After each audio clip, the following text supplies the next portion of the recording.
Hello, I'm testing today, this has been requested by many, a Scandinavian ground edge on the cold steel Finn Wolf. This is his AUS8.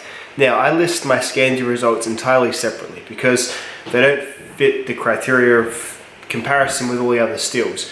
Edges behave differently when they have, the steels behave differently rather when they have different edges. A Scandi edge, so far in my experience with these tests, when I've used the same steel, Scandi and then none, the only example of that was 1095, the Scandi edge holds a lot longer against the rope. So the convex edge, and the way I can sort of reconcile that is, the convex edge is a very durable working edge for a long time, and so it curves around like this, and this little bit here that meets is much easier to dull, that little wire that does the cutting.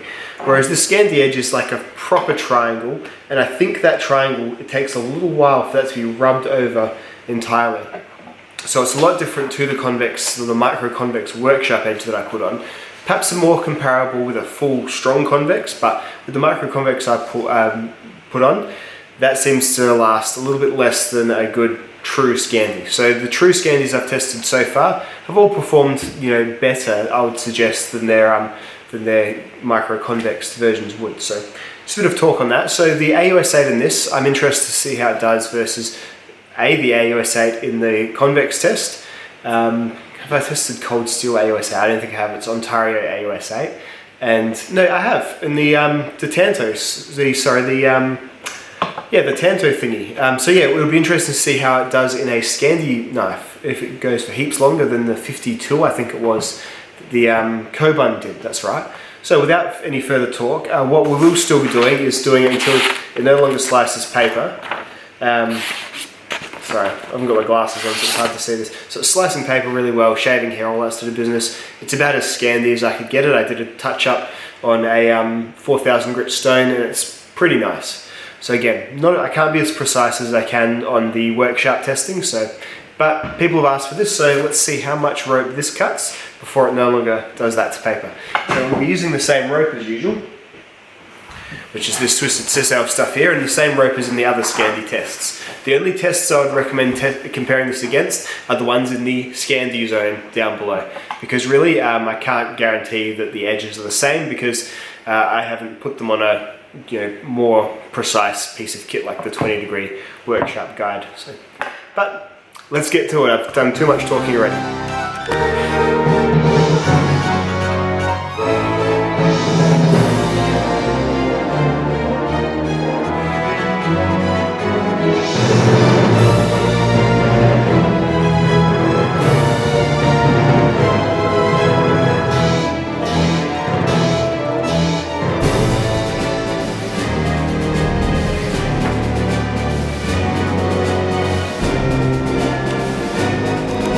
Alright, so my experience with that cutting, it powered through until about the 70 mark, and then, and it's a common experience with the last Scandi test, if I remember correctly, all of a sudden it feels just really dull, and truly it is. It's, there is no way I would be squeezing my thumb down on the earlier part of the knife, because a sharp Scandi grind is a sharp grind indeed. But yeah, that's actually, fairly dull there now. I could probably have forced it through to do like a slicey-ish cut, but it's no longer reliably doing it. So there we go. See, 80 passes there. So it's an improvement on the edge that the workshop does for edge retention. However, I would say this is now a poorer working edge perhaps than the micro convex may be.